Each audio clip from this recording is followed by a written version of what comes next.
En 72 horas, le entregaré algo al FBI que destruirá todo lo que he construido en los últimos 37 años. No grabo esto porque quiera perdón, no sé si lo merezco. Lo grabo porque alguien necesita saber la verdad antes de que se convierta en algo más. Antes de que conviertan esto en un circo, un titular, otra historia distorsionada que nadie creerá realmente.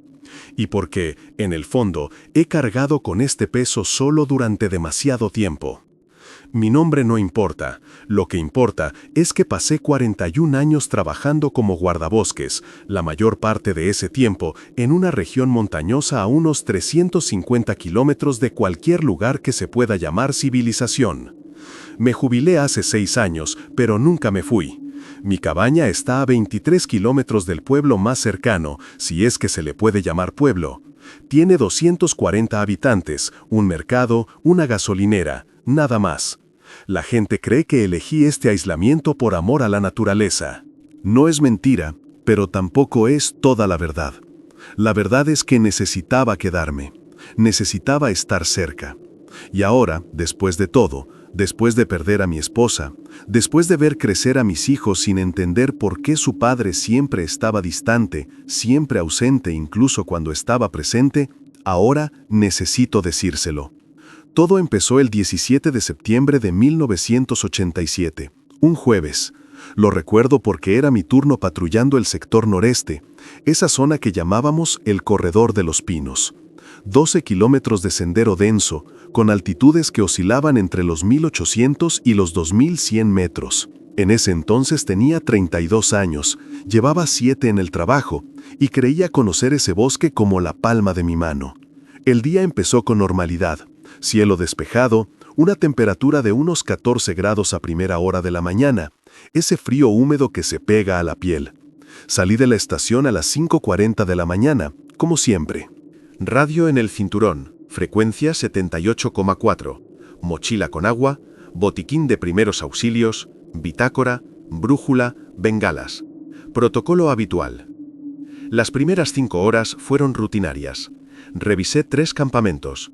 Retiré la basura que los turistas habían dejado a pesar de los enormes carteles que les pedían que no lo hicieran, y noté un pino que necesitaba una evaluación porque mostraba signos de enfermedad. Me comí mi sándwich sentado en una roca a las 10:30, tomando café caliente del termo, contemplando el valle cubierto por esa niebla que parece algodón. Fue después del mediodía cuando todo cambió. Subí a una cuesta empinada, a unos 2000 metros de altura, cuando oí el primer sonido. No era el sonido de ningún animal que reconociera. Y mira, conocía los sonidos de ese bosque. 7 años escuchando osos, alces, coyotes, águilas. Esto era diferente. Era profundo, provenía de un lugar profundo, más como una vibración que un sonido. Me detuve. Me quedé completamente inmóvil durante unos 2 minutos, simplemente escuchando. Silencio. Seguí subiendo, pero ahora más despacio, con más atención. El viento había cambiado de dirección, venía del norte, trayendo un olor que no pude identificar. Fuerte, animal, pero no era el olor de carroña ni de orina de oso. Era algo almizclado, entre dulce y podrido. Me revolvió el estómago. 30 metros más adelante vi la primera huella. Dejé de respirar. Estaba en el barro, cerca de un pequeño arroyo que atraviesa la zona. La huella era de un pie descalzo, eso estaba claro, pero medía 48 centímetros de largo. Lo sé porque la medí 3 veces con la regla plegable que siempre llevaba. 48 centímetros. El ancho era de unos 22 centímetros en su punto más ancho, 5 dedos marcados, el talón hundido en el suelo, el peso se había hundido unos 4 centímetros. Se me secó la boca. Me empezaron a temblar las manos. Miré a mi alrededor. Había más huellas. Un rastro de ellas, paralelas al arroyo, ascendiendo hacia un afloramiento rocoso cubierto de musgo. Tomé la radio, me la llevé a la boca y pulsé el botón. Casi llamé a la emisora, casi. Pero algo me hizo detenerme. Una sensación extraña, como si supiera que si hacía esa llamada, si informaba de lo que veía, algo cambiaría para siempre. Y no para bien. Guardé la radio. Decidí seguir las huellas solo. Caminé despacio durante 15 minutos, con el corazón latiéndome tan fuerte que podía oír mi pulso en los oídos. Las huellas se volvieron más erráticas, más profundas de un lado, como si quien las pisara cojeara. Sangre. Había salpicaduras de sangre en las hojas, en las piedras. No mucha, pero suficiente para ver que algo andaba mal. El afloramiento rocoso formaba una especie de cueva poco profunda, más un recoveco protegido que una cueva propiamente dicha. De unos 5 metros de profundidad, con un techo bajo de unos 2,5 metros. Y fue allí, de pie en la entrada, donde lo vi. Estaba sentado atrás, de espaldas a mí, inclinado sobre su propia pierna. Lo primero que noté fue su tamaño. Incluso sentado, incluso inclinado, era enorme. Sus hombros medían fácilmente 1,80 m de ancho. Todo su cuerpo estaba cubierto de vello castaño oscuro, más largo en la espalda, más corto en los brazos. Sus brazos. Dios mío, sus brazos eran tan gruesos como troncos de árboles, musculosos de una forma que no parecía real. Me quedé paralizado. No podía moverme, no podía pensar con claridad. Me quedé allí parado, agarrando la correa de mi mochila con tanta fuerza que me dolían los dedos. Fue entonces cuando se dio la vuelta. Nunca olvidaré ese momento, nunca. Hasta que muera, recordaré exactamente cómo fue. Giró el cuello primero, lentamente, y luego todo su cuerpo giró hacia mí. Su rostro era como el de un humano y el de un mono a la vez, pero no era ninguno de los dos. Su frente era prominente, su nariz plana y ancha, sus ojos. Sus ojos eran marrones, casi dorados a la luz que entraba por la apertura, y había algo dentro de ellos. Algo que solo he visto en humanos. Inteligencia, miedo, dolor. Se sujetaba la pierna, y vi el problema. Una trampa. Una de esas trampas ilegales con dientes de hierro que usan los cazadores furtivos para atrapar osos. Los dientes estaban incrustados en su pantorrilla izquierda, oscuros, casi negros, con sangre corriendo por ellos. La trampa estaba sujeta a una cadena gruesa, pero la había arrancado del suelo. La estaca aún colgaba allí. Nos miramos fijamente. No sé cuánto tiempo, quizás 30 segundos, quizás 2 minutos. El tiempo dejó de funcionar en ese momento. No atacó, no gruñó, no se levantó. Simplemente se quedó allí, mirándome, sujetándose la pierna, respirando con dificultad. Podía ver su pecho subir y bajar, podía oír el sonido de su respiración como un fuelle. Y entonces hice algo que aún no puedo explicar, algo que cambió mi vida por completo.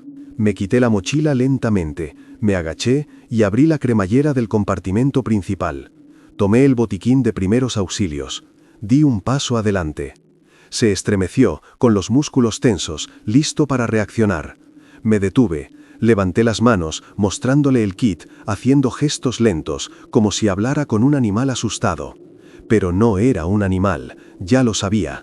En sus ojos vi que lo entendía, sabía lo que intentaba hacer. Di otro paso. No se movió. Otro. Me acerqué poco a poco, hasta que estuve a unos 3 metros de él. El olor era más fuerte aquí, pero no era repulsivo, solo intenso, primitivo, como el olor a sudor mezclado con tierra mojada y algo indescriptible. Señalé la trampa, el cachorro, a él.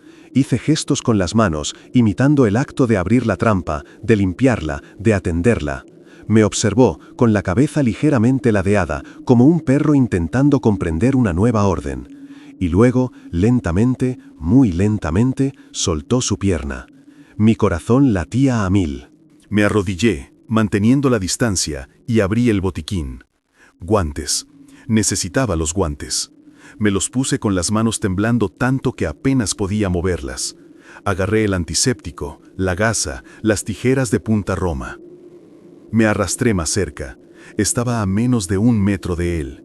Podía sentir el calor de su cuerpo, ver cada pelo, las viejas cicatrices en su brazo derecho, una marca blanca en su hombro izquierdo. Medía, calculé más tarde, unos 2 metros y 87 centímetros, quizás más de 300 kilos. Podría aplastarme con una mano, pero no se aplastó. Cuando toqué la trampa, gimió.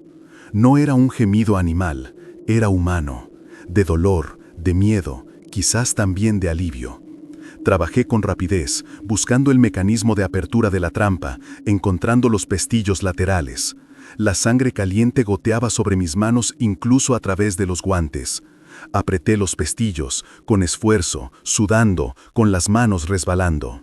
Él permaneció completamente inmóvil, respirando con dificultad, con la mirada fija en mí. Clic. La trampa se abrió. Retiró la pierna rápidamente, retrocediendo unos centímetros. Miré la herida, era horrible. Los dientes habían perforado el músculo en 4 partes y cada agujero sangraba profusamente.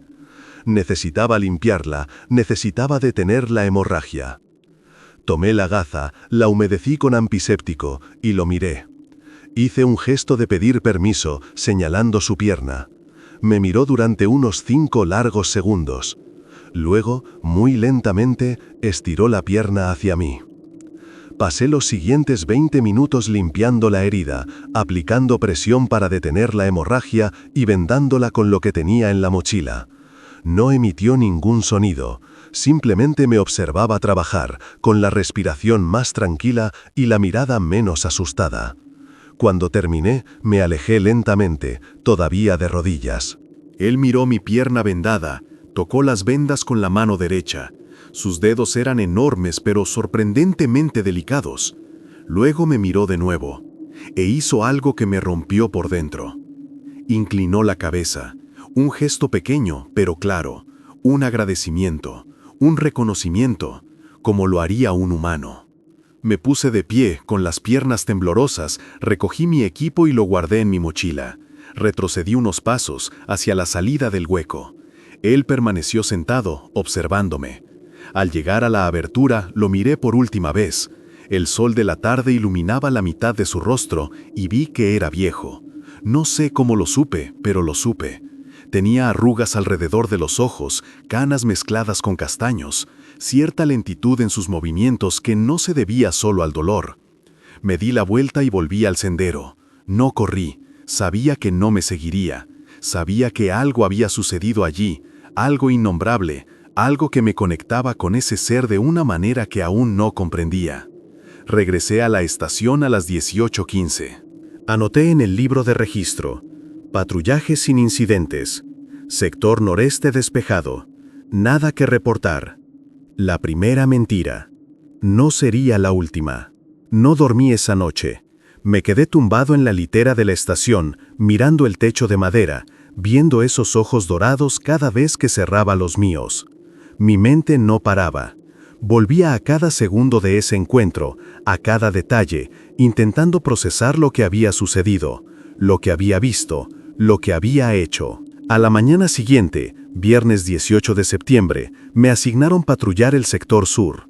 Acepté sin rechistar, pero pasé todo el día inquieto, pensando en él. ¿Se le habría infectado la pierna? ¿Se habría movido? ¿Necesitaba más ayuda? El sábado, mi día libre, me desperté a las 4:30 de la mañana. Me puse la ropa de civil y llené una mochila con todo lo que pude. Más gasas, más antiséptico, ungüento antibiótico que compré en la farmacia de la ciudad diciendo que era para mí, vendas nuevas, esparadrapo y comida. Llevé 6 sándwiches, 3 botellas de agua, una bolsa con manzanas, plátanos y nueces. Conduje hasta el acceso más cercano a esa zona y aparqué en un sendero secundario por donde sabía que no pasaría nadie. Eran las 6:20 de la mañana cuando empecé a caminar. Tardé 1 hora y 40 minutos en llegar al afloramiento rocoso, subiendo por un sendero que no era oficial y que atravesaba el bosque. Al acercarme, aminoré el paso. Escuché atentamente cualquier sonido, cualquier movimiento. El hueco estaba en silencio. Me acerqué lentamente, con el corazón acelerado de nuevo, con esa misma sensación de hacer algo que lo cambiaría todo. Él no estaba allí. Sentí una punzada de decepción y también de preocupación. Miré al suelo, buscando huellas. Las pisadas salían de la grieta y continuaban hacia el norte, subiendo aún más alto por la montaña. Pero eran huellas extrañas e irregulares, como si arrastrara la pierna izquierda. Sangre seca en las rocas. No mucha, pero suficiente para preocuparme. Dejé mi mochila a la entrada de la grieta, perfectamente visible. Coloqué los sándwiches y la fruta sobre una piedra plana, junto con una de las botellas de agua. Abrí la botella para ver qué era para beber. Luego caminé unos 50 metros, me senté en una roca con vistas a la entrada y esperé. Esperé 4 horas. El sol salió en el cielo, el calor aumentó, la temperatura alcanzó unos 22 grados. Sudaba, tenía la boca seca, pero no me moví. Me quedé allí, esperando, medio meditando, medio cuestionando mi cordura. Eran casi las 11 de la mañana cuando oí el ruido de ramas al romperse. Venía de arriba, del norte. Me obligué a permanecer sentado, a no levantarme, a no asustarme. Fingí mirar hacia otro lado, relajado, inofensivo. Apareció entre los árboles. Cojeando visiblemente, apoyando el peso en la pierna derecha, pero aún moviéndose. Se detuvo al borde de la densa vegetación, a unos 20 metros del hueco. Y me vio. Nos quedamos así, él de pie entre los árboles, yo sentada en la roca, durante unos 3 minutos. Entonces miró hacia la entrada del hueco. Vio la mochila, la comida. Dio un paso adelante lentamente, probando su pierna. Otro paso, otro más. Llegó a la roca donde había dejado los sándwiches y me miró de nuevo, como pidiendo permiso. Hice un gesto con la mano, adelante, como haría con un amigo. Agarró un sándwich, lo olió, abrió un poco los ojos, le dio un mordisco, y otro, y se lo comió todo en menos de 20 segundos. Agarró otro sándwich, se lo comió, y otro. En 5 minutos los 6 sándwiches se acabaron, junto con toda la fruta y la mitad de los frutos secos. Se bebió toda la botella de agua de un trago, parecía un juguete en su mano. Al terminar, se giró hacia mí, y por segunda vez la dio la cabeza. Sonreí, no pude evitarlo. Eso se convirtió en una rutina, no todos los días porque sería demasiado sospechoso, pero unas 3 veces por semana. Le llevaba comida, medicamentos y agua. Siempre estaba allí o aparecía en menos de 1 hora. Con el tiempo, empecé a cambiarle las vendas de la pata. La herida cicatrizaba, pero lentamente. Se infectó una vez a principios de octubre y tuve que ir a una ciudad más grande, a 2 horas de distancia, a comprar antibióticos orales a un veterinario, inventándome la historia de un perro rescatado. Trituré las pastillas, las mezclé con miel y las unté en pan. Se las comió sin rechistar. La infección mejoró en 6 días. En noviembre, su pierna estaba casi completamente curada. Ya no cojeaba y se movía con una agilidad impresionante para su tamaño. Y fue entonces cuando las cosas cambiaron de nuevo. Empezó a interactuar más, a emitir sonidos, no palabras, sino vocalizaciones específicas. Un sonido grave cuando tenía hambre, un sonido más agudo, casi un silbido, cuando estaba satisfecho. Un gruñido bajo cuando estaba alerta, percibiendo el peligro. Y empecé a responder. Imité sus sonidos, creé los míos, un silbido corto al llegar para que supiera que era yo, 2 golpes en una piedra al irme, un chasquido de lengua al traer comida. Un lenguaje, estábamos desarrollando un lenguaje. En el trabajo, mis mentiras se multiplicaron. Tenía que explicar por qué siempre estaba cubierto de tierra, por qué regresaba tarde de las patrullas, por qué siempre pedía cubrir el sector noreste. Inventé que estaba haciendo un estudio personal sobre los patrones migratorios de los alces. Nadie lo cuestionaba mucho. Era bueno en mi trabajo, era confiable, llevaba años allí. La gente confiaba en mí. En diciembre ocurrió algo que lo cambió todo. Llegué a la Ensenada un sábado por la mañana, con 23 grados bajo cero y nieve recién caída durante la noche.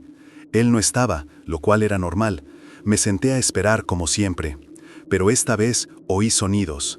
Varios sonidos. Venían del norte, del denso bosque. Me puse de pie, alerta. El sonido se acercaba. No era solo él. Había más. 3 de ellos emergieron de la vegetación. Él, a quien ya conocía, iba delante. Detrás, otros 2. Uno era más pequeño, quizá de 2 metros y 40 centímetros, más delgado, con un pelaje más claro, casi rojizo.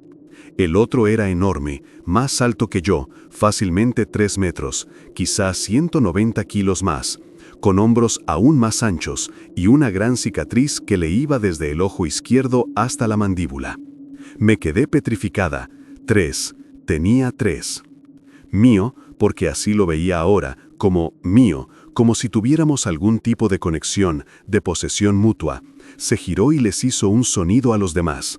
Un sonido largo y modulado, casi como si estuviera explicando algo. Me señaló, a la comida que había traído, a la mochila. Los otros dos me observaban con una intensidad que me revolvió el estómago. El más grande dio un paso adelante, con los hombros tensos y una postura agresiva. El mío se interpuso entre nosotros.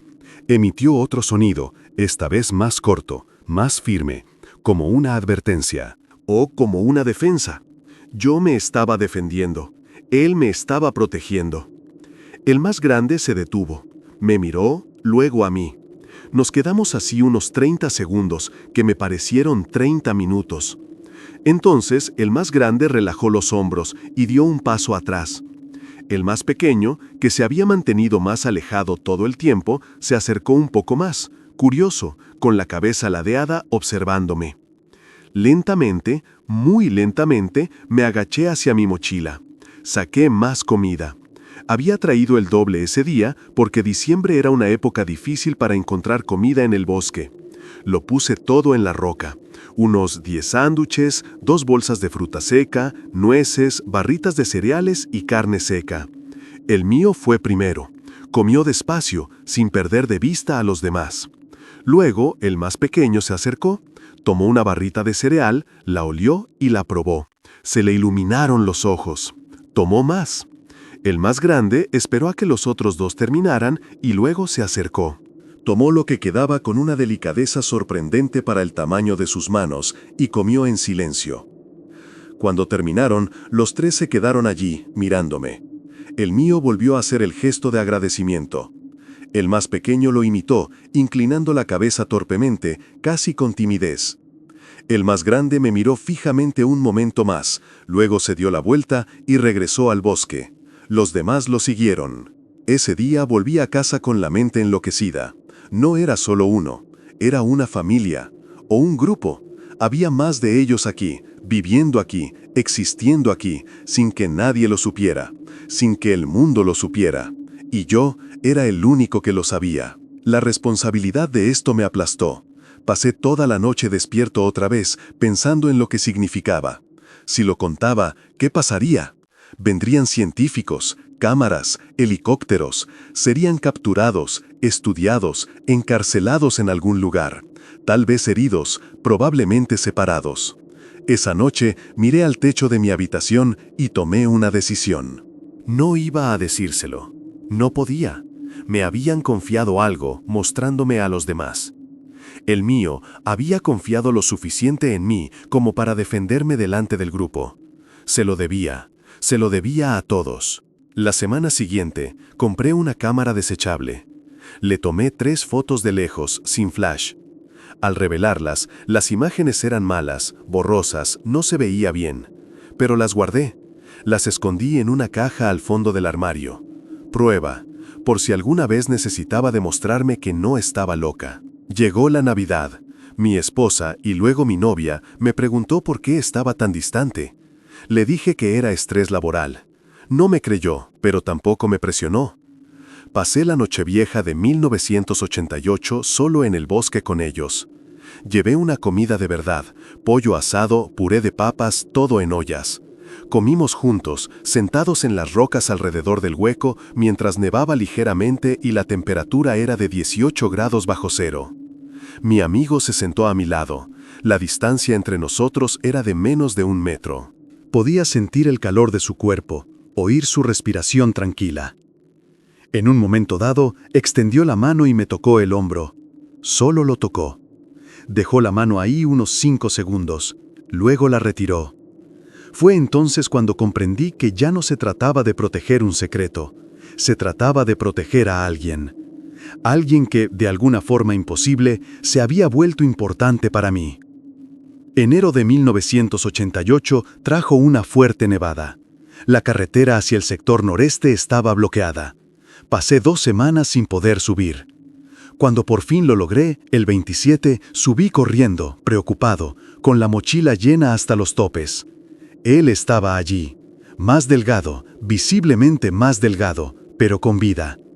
Al verme, se levantó, e hizo algo que nunca había hecho. Caminó hacia mí, acortando la distancia que siempre manteníamos, y apoyó su frente en la mía. Nos quedamos así unos 20 segundos. Apenas podía respirar. Sentía el calor, el peso suave, el pelaje áspero contra mi piel. Era confianza, era gratitud. Era amistad, en la forma más pura y extraña posible. Cuando se alejó, tenía los ojos húmedos. No sé si era por el frío. Desde ese día, supe que había tomado la decisión correcta. Cueste lo que cueste, guardaría este secreto, los protegería. Sería el escudo entre ellos y un mundo que no los entendería, que no los respetaría, que solo vería curiosidad científica, peligro u oportunidad. Porque eran más que eso. Eran seres, eran inteligentes, eran dignos. Y yo era el único que podía garantizar que permanecerían libres. Los años transcurrieron de una forma extraña, rápidos y lentos a la vez. Rápidos porque al mirar atrás parece que todo ocurrió en un abrir y cerrar de ojos. Lentos porque cada día era una eternidad de mentiras, de preocupaciones, de vigilancia constante. En 1990 me casé. Ella era maestra en la ciudad. La conocí en un evento en el ayuntamiento. Era una mujer buena y paciente que amaba la naturaleza tanto como yo. O al menos eso creía. Me casé con ella pensando que podría compaginarlo todo. La vida con ella, el trabajo, el secreto. Me equivoqué. La luna de miel duró 3 días. Habíamos planeado una semana, pero recibí una llamada de emergencia inventada que me hice a mí mismo. Dije que tenía un problema urgente en el sector noreste, vandalismo en una zona protegida. Ella se mostró decepcionada, pero comprensiva, siempre comprensiva en los primeros años.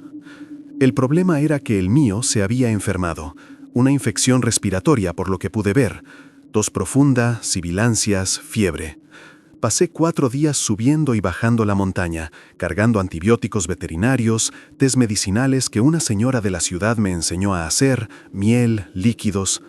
Dormí unas horas en el hueco, me desperté cuando tosió, le toqué la temperatura tocándole la frente. 4 grados en la peor noche. 4 grados en una criatura que ni siquiera debería existir, y allí estaba yo, sola, sin poder pedir ayuda, rezando a lo que fuera que pudiera oír. Sobrevivió. Al 5.º día, la fiebre bajó. Al 7.º, volvió a comer. Al 10.º, se movía con normalidad. Regresé a casa al 11.º día. Mi esposa lloró al verme. Dijo que había estado preocupada, que no había contestado mis llamadas, que creía que me había pasado algo. La abracé, me disculpé y le prometí que no lo volvería a hacer. Otra mentira. En 1992 se embarazó. Mi hijo nació en enero de 1993. Lo sostuve en brazos en el hospital y sentí que algo se rompía dentro de mí, porque sabía que ahora tenía una decisión imposible ante mí: mi hijo humano o mi familia del bosque. Y la verdad es que no podía elegir. Intenté estar presente, de verdad que lo intenté, pero había semanas en las que necesitaba estar arriba, cuando había emergencias, cuando me necesitaban. En 1994, el mayor se lesionó al caerse. Se fracturó el brazo izquierdo, con el hueso sobresaliendo de la piel. Pasé 9 días en el hospital inventando historias de que mi tío había tenido un accidente, aprendiendo de los médicos a inmovilizar fracturas expuestas y robando materiales cuando nadie me veía. Subí con todo lo que pude. Le inmovilicé el brazo con férulas de madera y cinta adhesiva reforzada. Le di morfina veterinaria para el dolor. Me quedé allí 2 días enteros vigilándolo, cambiándole vendajes y revisándole la circulación. Mi esposa llamó 17 veces, contesté 3. Su brazo sanó torcido, pero sanó. Recuperó casi el 80% de su movilidad. Pudo haber sido peor, pudo haber muerto. Mi hija nació en 1996, otra niña preciosa a la que apenas conocí en sus primeros años, porque ese mismo año descubrí que tenía más de 3, no 3, 6. Era un día de marzo, con una temperatura suave, unos 16 grados y cielo nublado. Subí como siempre, con mi carga de provisiones. Llevaba más ahora porque comían mucho. Mi hijo solo consumía entre 12 y 15 kilos de comida al día. Multiplicado por 3, me gastaba la mitad de mi sueldo en comida. Mi mujer me preguntó a dónde iba el dinero. Le dije que lo ahorraba, que lo invertía. Más mentiras. Cuando llegué al hueco, había 6 esperando. Los 3 que conocía, más 3 más. Una hembra, más pequeña que los machos, de unos 2,5 metros, con el pelaje más claro, casi rubio en algunos tramos. Y 2 jóvenes, adolescentes, si es que puedo llamarlos así, de 1,80 m cada uno, todavía torpes en sus movimientos, curiosos, acercándose demasiado, tocando mi mochila, mi ropa, mi pelo. Los míos emitían sonidos de desaprobación cuando se volvían demasiado intrusivos. Los jóvenes se retiraron, pero se quedaron cerca, observándolo todo. La hembra mantuvo la distancia, evaluándome con ojos que parecían más sospechosos, más cautelosos.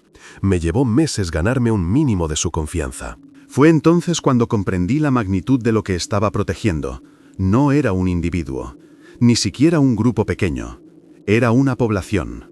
Quizás pequeña, quizás la última, pero una población. Con una estructura social, con jerarquía, con jóvenes que necesitaban ser educados y protegidos. Necesitaba un lugar mejor. El hueco no era lo suficientemente grande para 6. Pasé 2 meses explorando, aprovechando mis días libres y fines de semana, buscando. Encontré un lugar a 8 kilómetros del sendero principal, en una zona tan densa y empinada que los turistas jamás irían. Esta vez era una cueva de verdad, de 16 metros de profundidad, techo alto y una abertura de 4 metros de ancho, pero oculta por una cascada de enredaderas y rocas.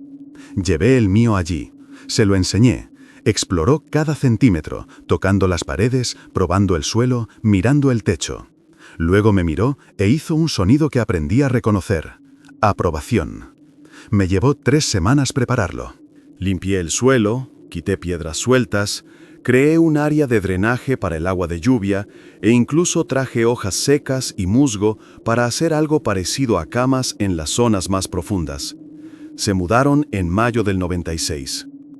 Y entonces empezó una nueva etapa, más difícil, más arriesgada, porque ahora tenía que caminar 8 kilómetros por la espesura del bosque 3 veces por semana, cargando entre 20 y 30 kilos de provisiones.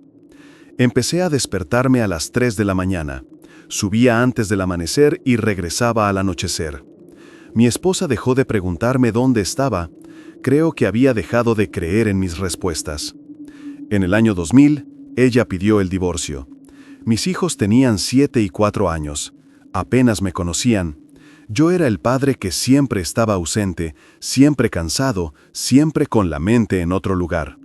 Intenté explicarle que era el trabajo, la presión, la responsabilidad. Ella dijo que ya no importaba, que ya me había dado suficientes oportunidades. Firmé los papeles en agosto. Ella obtuvo la custodia. Tenía derecho a visitas quincenales. Asistí a 5 visitas el primer año, 3 el segundo, ninguna el tercero, porque en 2002 la hembra tuvo un cachorro. Lo vi por primera vez en abril, pequeño comparado con los adultos, tal vez 60 centímetros de alto, 4 o 5 kilos, pelaje suave y claro, ojos enormes y asustados. Me mantuvo alejado durante las primeras semanas, protectora, tensa, lista para atacar si me acercaba demasiado. Pero el mío intervino. Tomó al cachorro en brazos con una delicadeza que me hizo tragar saliva y lo acercó a mí. Me dejó mirar, me dejó ver. El cachorro me miró con esa curiosidad intrépida de los niños pequeños y extendió su manita peluda, tocándome la cara. Lloré ahí mismo. Delante de todos ellos lloré como un idiota, porque así era la vida, así era el futuro. Era la prueba de que no solo sobrevivían, sino que vivían, y yo estaba contribuyendo a ello. Ese cachorro se convirtió en mi prioridad.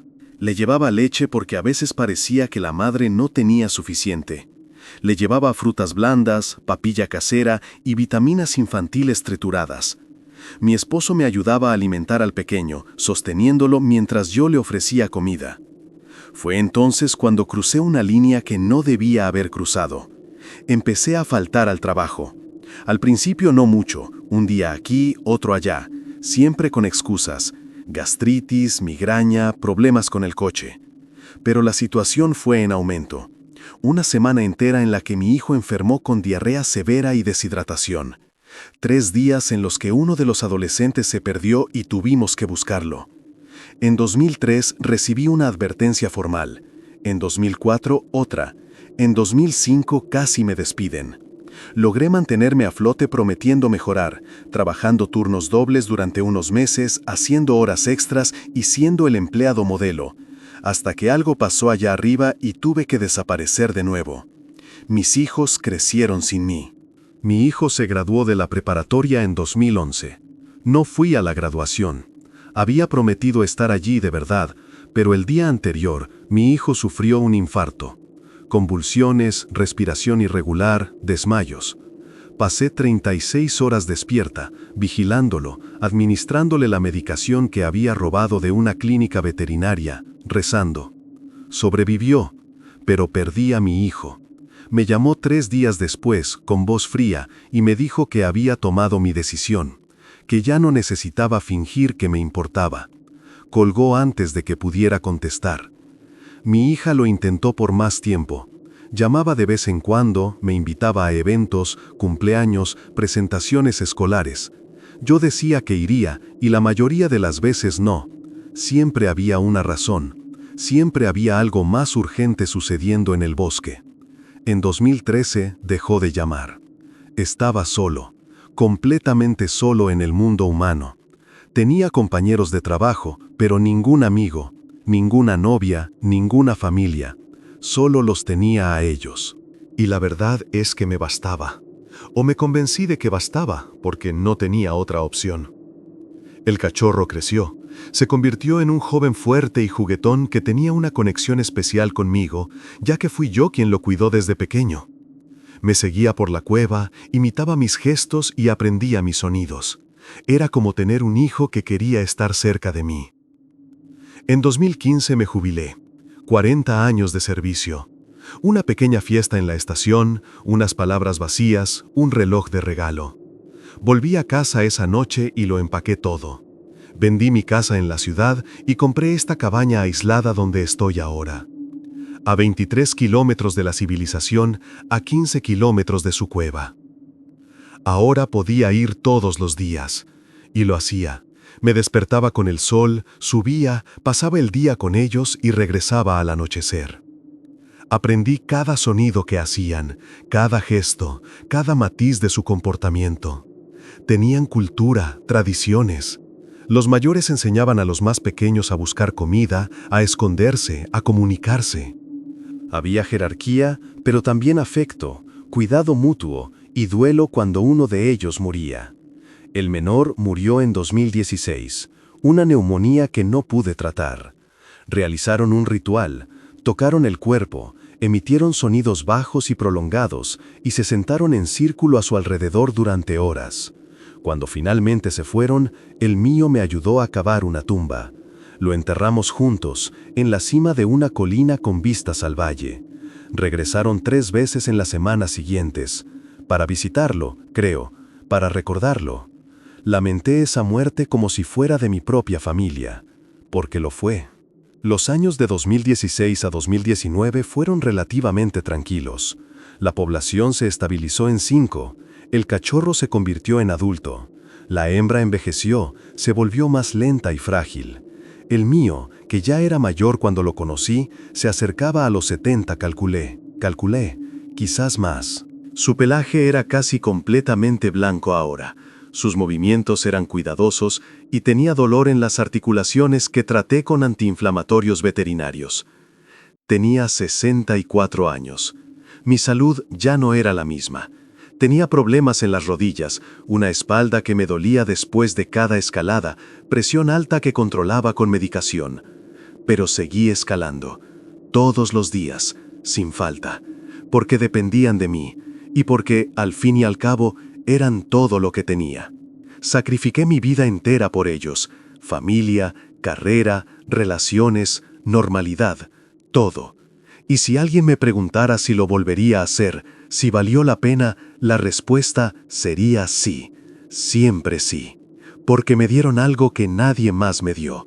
Me dieron un propósito. Me dieron una confianza genuina, libre de intereses o juicios humanos.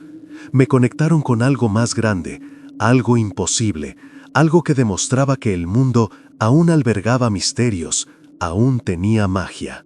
Valió la pena cada mentira, cada relación perdida, cada noche sola. Todo valió la pena, hasta que ya no valió la pena. 2019 fue el año en que todo empezó a derrumbarse. No de golpe, no con un acontecimiento dramático. Fue lento, como un muro que se agrieta gradualmente hasta que finalmente cede. El problema empezó con la tecnología. Durante todos esos años había logrado mantener el secreto porque el bosque era vasto, remoto y de difícil acceso. Los turistas permanecían en senderos señalizados. Los guardabosques patrullaban zonas específicas. Los cazadores ilegales, cuando aparecían, hacían suficiente ruido como para que se escondieran. Había funcionado durante 3 décadas. Pero en 2019 las cosas cambiaron. Drones, cámaras de rastreo con sensores de movimiento y transmisión satelital, aplicaciones de rastreo que los turistas usaban para marcar rutas, imágenes satelitales de alta resolución disponibles para cualquiera con acceso a Internet. El mundo se estaba volviendo demasiado pequeño para ocultar algo de su tamaño. La primera cámara de rastreo apareció en marzo. Un investigador de vida silvestre que documentaba los patrones migratorios de los osos instaló una a 3 kilómetros de su cueva. La descubrí por casualidad, en una de mis caminatas de reconocimiento habituales para mapear amenazas. La cámara estaba fijada a un árbol y su LED rojo parpadeaba discretamente. Lo robé esa misma noche. Me lo llevé a casa, formateé la tarjeta de memoria y lo destruí todo. Pero 2 semanas después tenía otro. Y otro al mes siguiente. Se convirtió en un juego del gato y el ratón. Buscaba, encontraba, destruía. Instalaron más. En junio, un dron sobrevoló la zona. Escuché el característico zumbido un jueves por la tarde mientras estaba en la cueva con ellos. Todos se pusieron alerta, tensos, mirando hacia arriba. El gran dron emitió un sonido de advertencia bajo. Los jóvenes se escondieron entre las sombras. Salí corriendo, intentando ver de dónde venía. Logré localizarlo. Un punto negro contra el cielo azul, volando en un patrón amplio. Filmando, mapeando, buscando. Lo observé hasta que se fue, con el corazón latiéndome con fuerza. ¿Había filmado algo? ¿Había capturado imágenes de ellos? Pasé las semanas siguientes monitoreando foros en línea, grupos de entusiastas de la criptozoología, buscando alguna mención de avistamientos en la región. Nada, todavía. Pero lo sabía, era solo cuestión de tiempo. En agosto sucedió. Un investigador independiente, uno de esos que se pasa la vida buscando a pie grande, publicó un video en línea. Imágenes de una cámara termográfica, captadas de noche, muestran una enorme figura bípeda cruzando un claro a unos 6 kilómetros de la cueva. El video duraba 17 segundos, mala calidad, tembloroso, pero se podía ver. La señal térmica era clara. 2 metros y 80 centímetros o más de altura, bípedo, movimientos no humanos. No era un oso, no era humano, era uno de ellos. El video se volvió viral. En 3 días tuvo 2 millones de visualizaciones. Una semana después, 8 millones.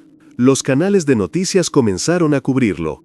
Los escépticos dijeron que era falso, editado, un personaje disfrazado. Pero algunas personas lo tomaron en serio, personas con recursos. En septiembre llegó el primer equipo de investigación, 5 personas, equipo profesional y permiso oficial del Servicio Forestal para realizar un estudio de fauna no catalogada. Instalaron su campamento base a 12 kilómetros de la cueva. Subí de inmediato a advertirles. No podía hablar, por supuesto, pero hice gestos, señalé direcciones y emití sonidos de advertencia.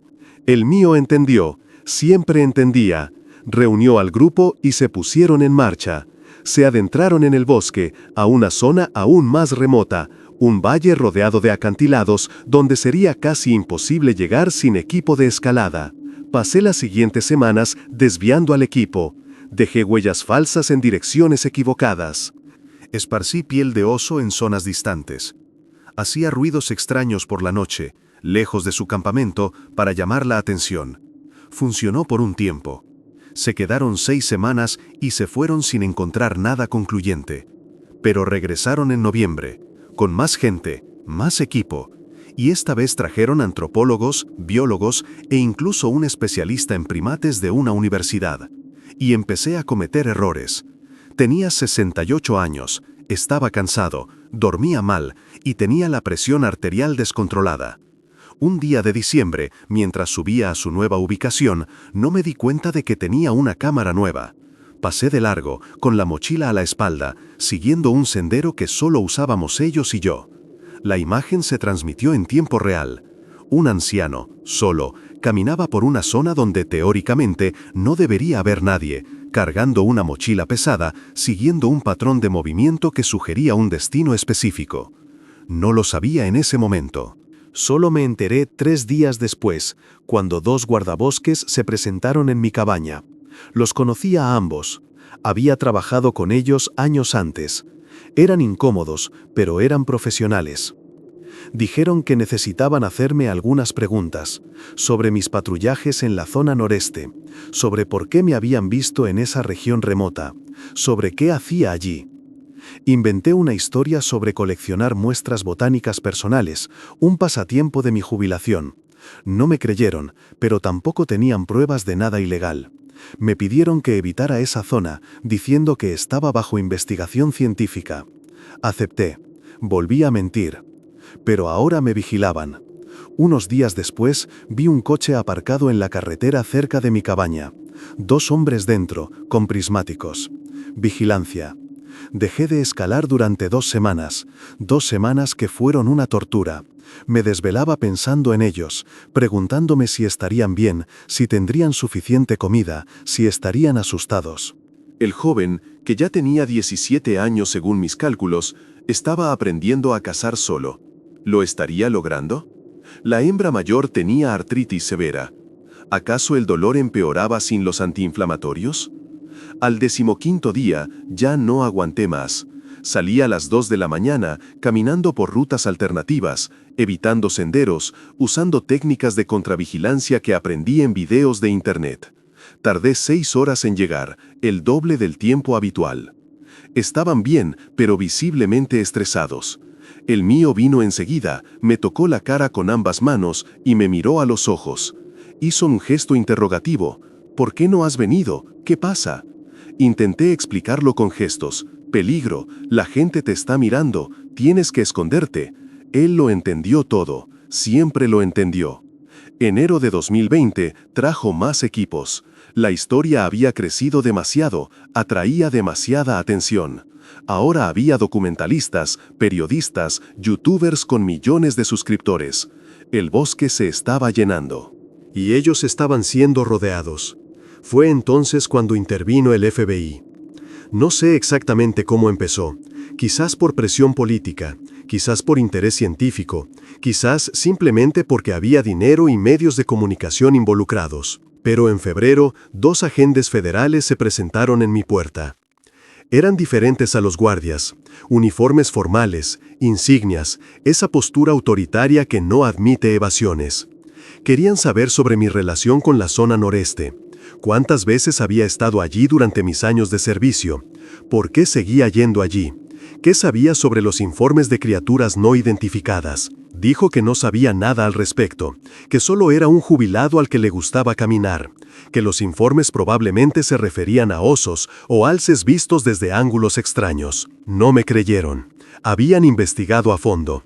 Sabían de mis frecuentes ausencias durante años de trabajo. Sabían de las quejas de mi exesposa durante el divorcio, mencionando mi obsesión con algo en el bosque. Sabían de cámaras de rastreo que habían desaparecido misteriosamente, siempre en zonas cercanas a las rutas que solía patrullar. Dijeron que obstruir la investigación científica de interés nacional era un delito federal, que ocultar intencionalmente un descubrimiento biológico significativo podía conllevar hasta 10 años de prisión, que tenía una semana para reflexionar sobre cualquier información que pudiera ser relevante. Cuando se fueron, me quedé sentado en el porche durante 3 horas, contemplando el bosque, temblando, no de frío, sino de miedo. Miedo de lo que iba a pasar, miedo de que me estuvieran siguiendo, miedo de que encontraran la cueva, que los encontraran. No subí durante todo un mes, abril, 30 días sin verlos, sin saber si estaban bien. La vigilancia desde mi cabaña continuó, menos evidente ahora, pero aún presente. Un helicóptero sobrevoló la región 3 veces ese mes. Equipos de búsqueda más numerosos y organizados inspeccionaron zonas cada vez más cercanas al valle donde se encontraban. En mayo cometí el error fatal. Se pronosticó una tormenta fuerte, con riesgo de deslizamientos de tierra. Me obsesioné con la idea de que su valle podría inundarse, que debían advertirles que se trasladaran a zonas más altas. Esperé hasta la medianoche, salí bajo la lluvia y caminé tan rápido como mis piernas me lo permitieron. No vi la cámara nueva. La instalaron hace 3 días, perfectamente camuflada, con visión nocturna y transmisión en vivo. Me filmó mientras pasaba, y 2 horas después filmó a uno de ellos. El joven. Había salido a buscarme, preocupado porque llegaba tarde. Pasó junto a la cámara unos 4 segundos, pero fue suficiente. Imágenes nítidas, en HD, inequívocas. Al día siguiente, el bosque estaba a rebosar. Equipos militares, científicos y medios de comunicación se mantenían a distancia, pero acampaban en los límites. Helicópteros en el aire, drones por todas partes, y el FBI llamando a mi puerta a las 5 de la mañana. Esta vez no eran 2 agentes, eran 5, con una orden de registro. Registraron mi casa, encontraron fotos antiguas que guardaba, encontraron notas sobre rutas, horarios y comportamientos. Encontraron recibos de compras de comida en cantidades absurdas para una persona que vivía sola. Me llevaron para interrogarme.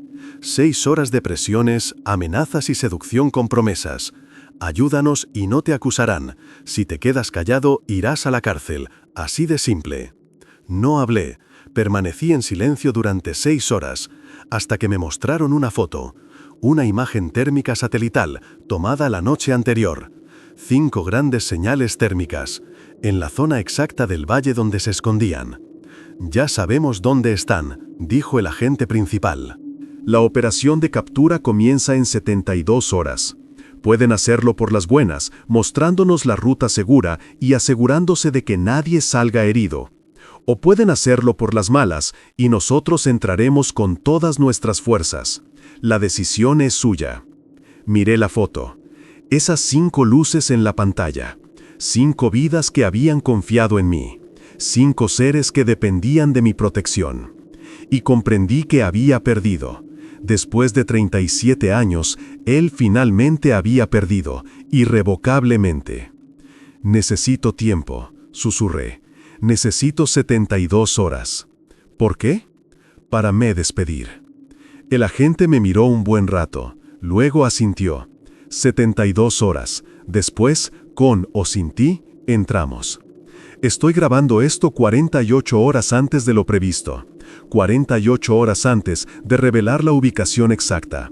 48 horas antes de traicionar lo único que ha dado sentido a mi vida durante las últimas 3 décadas. No he dormido desde que regresé del interrogatorio. He estado aquí, en esta cabaña, pensando, planeando, negociando con ellos mediante tensas llamadas telefónicas. Exigí condiciones, santuario protegido, prohibida la captura, prohibido el transporte a laboratorios o zoológicos, solo observación, en hábitat natural, con una distancia mínima de seguridad, protección legal federal, criminalización de la caza y el acoso. Accedieron. Lo pusieron todo por escrito, con las firmas de 3 niveles de autoridad. Pero sé cómo funciona el mundo. Sé que el papel no significa nada cuando hay interés científico, dinero o presión política.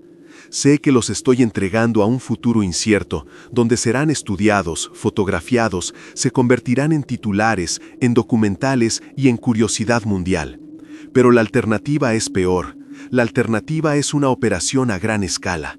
tranquilizantes, redes, capturas violentas, alguien herido, alguien muerto. Y si no les doy la ubicación, la encontrarán de todos modos. Es solo cuestión de tiempo. Días, quizás horas. Al menos así tengo cierto control. Alguna garantía, por frágil que sea. Ayer, 36 horas antes de la fecha límite, subí por última vez. Me dejaron ir con un rastreador GPS en el bolsillo y 2 agentes siguiéndome a una distancia prudencial. Dijeron que era por mi seguridad. Todos sabemos que era para asegurarme de que fuera a donde dije que iría. La caminata duró 5 horas. Me dolían las piernas, me ardía el pecho. Tuve que parar a descansar 7 veces. 68 años, un cuerpo destrozado por décadas de altibajos, un corazón cansado de cargar con tanto peso emocional. Pero seguí adelante, porque necesitaba hacerlo. Necesitaba despedirme como es debido. Cuando llegué al valle, el sol comenzaba a ponerse. Una luz dorada se filtraba entre los árboles, ese momento del día que siempre ha sido mi favorito. Di nuestra señal. 3 silbidos cortos, pausa, 2 silbidos largos. Nuestro código para decir, soy yo, estás a salvo. El mío apareció primero, como siempre. Emergió de entre las sombras lenta y cautelosamente, presentiendo que algo andaba mal. Siempre lo presentía. En esos 37 años había aprendido a interpretar mi estado emocional mejor que cualquier ser humano. Me acerqué. Él se acercó y me tocó la cara con esas manos enormes y sorprendentemente delicadas. Me miró a los ojos. Emitió un sonido bajo e interrogativo. Me desplomé. Ahí mismo, frente a él, lloré como no había llorado desde niña. Sollozos profundos que me sacudían el cuerpo, lágrimas que no paraban, dolor que llegaba a oleadas. Él me abrazó. Me rodeó con sus brazos, me atrajo hacia su pecho y me abrazó mientras me derrumbaba. Llegaron los demás. El grande, más lento ahora, cojeando de una pata que nunca sanó del todo. La hembra mayor, casi ciega, guiada por el joven. Y él, su hijo, el que ayudé a criar desde que tenía apenas unas semanas. 17 años ya, casi un adulto, fuerte, sano y con vida. Todos se reunieron a mi alrededor. Me tocaron el hombro, la cabeza, las manos. Emitían esos sonidos bajos y reconfortantes que emitían cuando alguno sentía dolor. Nos sentamos juntos en ese claro, mientras el sol se ponía y el cielo cambiaba de dorado a naranja y luego a morado. Intenté explicarlo, con gestos, con sonidos, con dibujos en la tierra. Vino gente, mucha gente. Ya no puedo proteger, ya no puedo esconderme. Lo siento, lo siento, lo siento. No sé cuánto entendieron de las palabras, pero entendieron la emoción. Entendieron que algo estaba terminando. El mío me miró largo rato, entonces hizo algo que nunca había hecho. Se levantó, me tomó de la mano y me condujo a lo más profundo del valle. Los demás lo siguieron. Caminamos unos 15 minutos hasta que llegamos a una zona que no conocía, oculta entre rocas y vegetación densa. Y allí, en una depresión natural protegida, lo vi.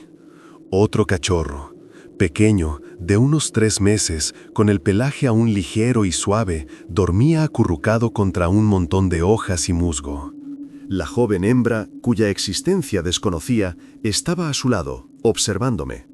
Me miró con recelo, tensa, pero la mía emitió un sonido tranquilizador. Un bebé. Tuvieron un bebé. Y durante todos esos meses de asedio, persecución y miedo, no me lo habían dicho. Habían ocultado esta vulnerabilidad incluso a mí. Hasta ahora. Hasta este momento final, cuando necesitaban que lo supiera. Que comprendiera lo que estaba en juego. Me arrodillé lentamente, con las manos temblorosas. La madre observaba cada uno de mis movimientos, pero me permitió acercarme. El cachorro despertó, con sus ojitos abiertos, mirándome con esa curiosidad inocente. Extendió una manita. La toqué. Sus diminutos dedos rodearon mi dedo índice. Y lo entendí. Todo cobró sentido en ese momento. ¿Por qué el mío había sido tan protector todos estos años? ¿Por qué me había mostrado a los demás?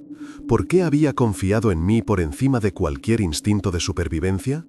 No se trataba solo de él, nunca lo fue. Se trataba de esto, del futuro, de la siguiente generación, de asegurar que siguieran existiendo. Él había confiado en mí para ayudar a mantener viva la especie. Y había fracasado. Lo cuidarán bien, susurré con la voz entrecortada. Lo prometí, en teoría. Protección federal. Nadie le hará daño. Nadie lo capturará. Solo lo observarán, lo estudiarán y lo protegerán. No sé si entendió las palabras, pero cuando lo miré, vi algo en sus ojos que me destruyó. Aceptación. Él lo sabía. Sabía que esto vendría, que era inevitable. Y aún así, me perdonaba. Pasamos toda la noche allí, sentados en círculo, como tantas veces a lo largo de los años. Compartí con ellos la última comida que les había traído: pan, fruta, nueces. Comimos en silencio, solo con el sonido del viento en los árboles y el llanto ocasional del bebé. Al amanecer, me levanté. Tenía que irme. Tenía que bajar antes de que los agentes se impacientaran y decidieran subir ellos mismos. El mío también se levantó. Se acercó, puso ambas manos sobre mis hombros y bajó la cabeza hasta que nuestras frentes se tocaron. Nos quedamos así quizá un minuto, yo memorizando cada detalle. Su aroma, almizclado y terroso. La textura de sus pelos bajo mis manos. El calor de su cuerpo. El sonido de su respiración. Al alejarse, emitió un sonido que nunca había hecho. Agudo, prolongado, casi musical. Los demás lo repitieron, todos emitiendo ese sonido al unísono, una especie de canción, una especie de despedida. Me di la vuelta y caminé. No miré atrás. Sabía que si miraba no podría continuar. Bajé por ese valle con lágrimas nublando mi vista, tropezando con raíces, agarrándome a troncos para no caer. Los agentes esperaban donde los había dejado. No dijeron nada. Creo que vieron mi cara y entendieron que no era momento de preguntas. Regresamos a la ciudad. Fui directo a la oficina del FBI. Les mostré el mapa, la ubicación exacta, las rutas de acceso. Los mejores momentos para acercarse y causar el menor estrés posible. Todo. Me agradecieron. Hablaron de mi cooperación, de cómo estaba haciendo lo correcto, de cómo sería beneficioso para la ciencia, para la humanidad, para ellos. No respondí, simplemente firmé los papeles finales y me fui. Ahora, 48 horas después, estoy aquí grabando esto, porque debe quedar constancia. Hay que decir la verdad antes de que lo conviertan en algo más. No son monstruos, no son solo animales. Son seres inteligentes, con cultura, emociones y familias. Merecen respeto, merecen dignidad, merecen existir sin ser convertidos en un espectáculo. Pasé 37 años protegiendo este secreto. Perdí a mi familia humana. Perdí mi carrera, mis relaciones, cualquier posibilidad de una vida normal. Y lo volvería a hacer todo, porque esos años fueron los más importantes de mi vida. Porque esa conexión, esa confianza imposible entre especies que ni siquiera deberían conocerse, fue lo más puro que he experimentado. Mañana comienza la operación. A las 6 de la mañana los equipos subirán, establecerán un perímetro de observación, instalarán cámaras, equipos de monitoreo y estaciones de investigación. Y ellos, mi familia del bosque, sabrán que el mundo ha cambiado para siempre. No voy a subir con ellos, no puedo. No puedo volver a mirarlos a los ojos sabiendo lo que hice, lo que causé. Pero me quedaré aquí, en esta cabaña, los observaré desde lejos, me aseguraré de que cumplan sus promesas, lucharé por cada centímetro de dignidad y libertad que merecen. Es lo menos que puedo hacer. Es todo lo que me queda. Si están escuchando esto, si están oyendo esta historia, les pido una cosa. Recuerden que son más que un descubrimiento científico, más que un titular. Son vidas, son conciencias, merecedoras de protección, no de explotación. Y si un día desaparecen, si un día no queda ninguno en los bosques, al menos esta grabación existirá. Este testimonio de que fueron reales, de que fueron importantes, de que fueron amados. Para mí, para un viejo tonto que los eligió por encima de todo. Y nunca se arrepintió, ni por un segundo. La operación comienza en 6 horas. Sale el sol. Desde mi balcón veo la montaña, donde están, disfrutando de sus últimas horas de paz. Estoy grabando esto como testimonio, como confesión, como súplica de perdón, y como promesa de que, mientras viva, seguiré protegiéndolos, de todas las maneras posibles, porque eso es lo que haces por la familia. Nunca te rindas, nunca.